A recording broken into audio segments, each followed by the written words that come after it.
নমস্কাৰ মোৰ চেনেললৈ আপোনালোক সকলোকে স্বাগতম জনাইছো আশা কৰো আপোনালোক নিশ্চয় ভালে আছে ঠাণ্ডা দিনত আমি সকলোৱে খাই ভাল পোৱা আটাইতকৈ টেষ্টি ফলবিধৰ নামেই হৈছে কমলা টেঙা দিনে আমি যদি মাত্ৰ এটাকৈ কমলা টেঙা খাওঁ তেতিয়া আমাৰ হেলথটো ভালে থকাৰ লগতে আমি কিছুমান অসুখৰ পৰাও বাচি থাকিব পাৰো আৰু কমলা টেঙাৰ বাকলিখিনি পেলাই নিদি আমি সৌন্দৰ্য চৰ্চাটো ব্যৱহাৰ কৰিব পাৰো কমলাৰ প্ৰথম বিশেষ গুণটো হৈছে যে ই হৈছে ভিটামিন সিৰ আটাইতকৈ ভাল উৎস দিনে আমাৰ দেহটোক যিমানখিনি ভিটামিন সিৰ প্ৰয়োজন হয় মাত্ৰ এটা কমলাতে সেইখিনি ভিটামিন সি পোৱা যায় সেই কাৰণে ইমিউনিটি বঢ়াবৰ কাৰণে আৰ্টিফিশিয়াল ভিটামিন সি নেখায় দিনে মাত্ৰ এটাকৈ কমলা খাওঁ কমলাৰ 2 নম্বৰ গুণটো হৈছে যে ই হজমি শক্তি বা ডাইজেশন ভাল কৰে আৰু পেট সাফা কৰে কাৰণ কমলাত আছে সলিবল আৰু ইনসলিবল ফাইবাৰ সৰু ল'ৰা-ছোৱালীবিলাকক যদি সদায় কমলা খাবলৈ দিয়া যায় তেতিয়া সিহঁতৰ ভোক ঠিকে থাকে আৰু পেট সাফা হৈ থাকে কমলাৰ 3 নম্বৰ গুণটো হৈছে যে ই ৰক্তহীনতা বা এনিমিয়া দূৰ কৰে কিন্তু কেনেকৈ দূৰ কৰে ৰক্তহীনতাৰ বিভিন্ন কাৰণৰ ভিতৰত এটা প্ৰধান কাৰণ হৈছে আইৰণৰ অভাৱ আমি খোৱা খাদ্যত থকা আইৰণখিনি আমাৰ দেহে শোষণ বা এবজৰ্ব যেতিয়া কৰে তেতিয়াহে সেই আইৰণখিনি তেজ গঠনত ব্যৱহাৰ হয় কমলাত থকা ভিটামিন সিয়ে আমাৰ খাদ্যত থকা আইৰণখিনি আমাৰ দেহে শোষণ বা এবজৰ্ব কৰি লোৱাত সহায় কৰে যাৰ কাৰণে ৰক্তহীনতা বা এনিমিয়া দূৰ হয়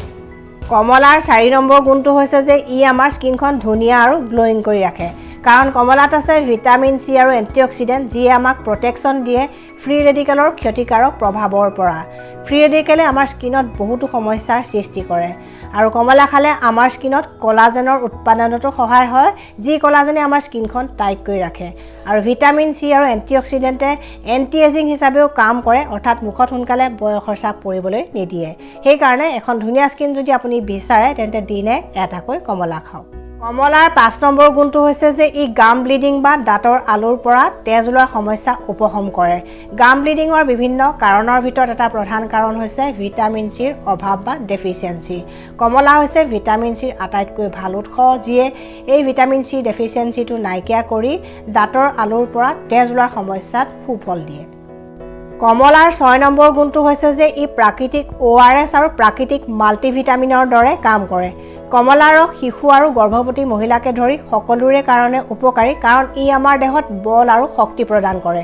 জ্বৰ হলে আমাৰ মুখৰ ৰুচিটো কমি যায় খাবলৈ মন নোযোৱা হয় কিন্তু কমলা খালে বা কমলা ৰস খালে মুখৰ ৰুচিটো ঘূৰি আহে আৰু ভোক লাগে শিশুসকলক সেইকাৰণে কমলা খুৱাই থাকিলে তেওঁলোকৰ এই সমস্যাবোৰ সহজতে নহয় কমলাৰ 7 নম্বৰ গুণটো হৈছে যে ই ইমিউনিটি বুষ্টাৰ হিচাপে কাম কৰে অৰ্থাৎ আমাৰ দেহৰ ৰোগ প্ৰতিৰোধ ক্ষমতা বৃদ্ধি কৰে কাৰণ কমলাত আছে ভিটামিন সি ভিটামিন বি কমপ্লেক্স আৰু এন্টিঅক্সিডেন্ট যিয়ে আমাৰ ইমিউন সিস্টেমটোক ষ্ট্ৰং কৰি তোলে ইমিউনিটি ঠিকে থাকিলে চৰ্দি কাহ জ্বৰ আদি সিজনাল বেমাৰবিলাক সহজতে নহয় বা হলেও আমি সোনকালে আৰোগ্য লাভ কৰোঁ কমলাৰ 8 নম্বৰ গুণটো হৈছে যে ই মুখৰ ভিতৰত হোৱা ঘা বা মাউথ আলচাৰ প্ৰতিৰোধ কৰে ভিটামিন বি কমপ্লেক্স আৰু ভিটামিন সিৰ অভাৱৰ কাৰণে বহুত মানুহৰ মুখত খুব সঘনাই ঘা ওলাই থাকে কিন্তু কমলা খাই থাকিলে ভিটামিন বি কমপ্লেক্স আৰু ভিটামিন সিৰ এই ডেফিচিয়েন্সি বা অভাৱ দূৰ হয় যিয়ে এই সমস্যাৰ পৰা বচাই ৰাখিব পাৰে কমলাৰ 9 নম্বৰ গুণটো হৈছে যে ই চকুৰ দৃষ্টিশক্তিৰ কাৰণে উপকাৰী কাৰণ কমলাত আছে ভিটামিন এ যি চকুৰ দৃষ্টিশক্তিৰ কাৰণে আটাইতকৈ প্ৰয়োজনীয় ভিটামিন কমলাৰ 10 নম্বৰ গুণটো হৈছে যে ই চুলিকোছা ধুনীয়া আৰু উজ্জ্বল কৰি তোলে কাৰণ কমলাত আছে ভিটামিন সি আৰু এন্টিঅক্সিডেন্ট যিয়ে চুলিৰ হেলথ আৰু গ্ৰোথ দুইটাই ভাল কৰে কমলাৰ বাকলি পেলাই নিদি আমি যদি সৌন্দৰ্য চৰ্চা বা স্কিন কেয়াৰত ব্যৱহাৰ কৰোঁ তেতিয়া আমি কেইবাটাও উপকাৰিতা লাভ কৰোঁ কমলাৰ বাকলি স্কিনত লগালে স্কিনৰ কলা দাগৰ সমস্যা নাইকিয়া হয় ই স্কিনখন হাইড্ৰেট কৰে বা ময়শ্চাৰাইজ কৰে লগতে টনিঙো কৰে আৰু ছালত হোৱা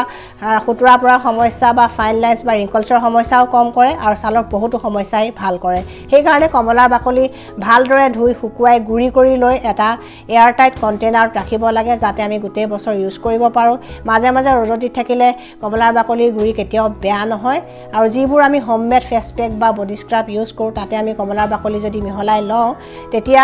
আমাৰ ছালৰ উজ্জ্বলতা বহুতখিনি বৃদ্ধি পায় সতেজতা বৃদ্ধি পায় বিশেষকৈ বেচন আৰু মচুৰ দাইলৰ লগত যদি কমলাৰ বাকলিৰ গুৰি মিহলাই লোৱা যায় তেতিয়া ছালৰ সতেজতা বা উজ্জ্বলতা বৃদ্ধি হোৱাৰ লগতে ছালৰ কলা দাগৰ সমস্যা নাইকিয়া হয় বা ছালৰ বহুতো সমস্যা ভাল হয় কমলাৰ 10টা গুণৰ বিষয়ে জানি বা কমলা কেনেকৈ স্কিন কেয়াৰত ব্যৱহাৰ কৰিব পাৰি সেই কথাবোৰ জানি আপোনালোকে যদি ভিডিঅটো চাই ভাল পাইছে তেন্তে শেয়াৰ কৰিব আৰু নতুন ভিউৱাৰ্ছসকলে মোৰ চেনেলটো সাবস্ক্ৰাইব কৰিবলৈ নাপাহৰিব ষ্টে হেলদি ষ্টে হ্যাপি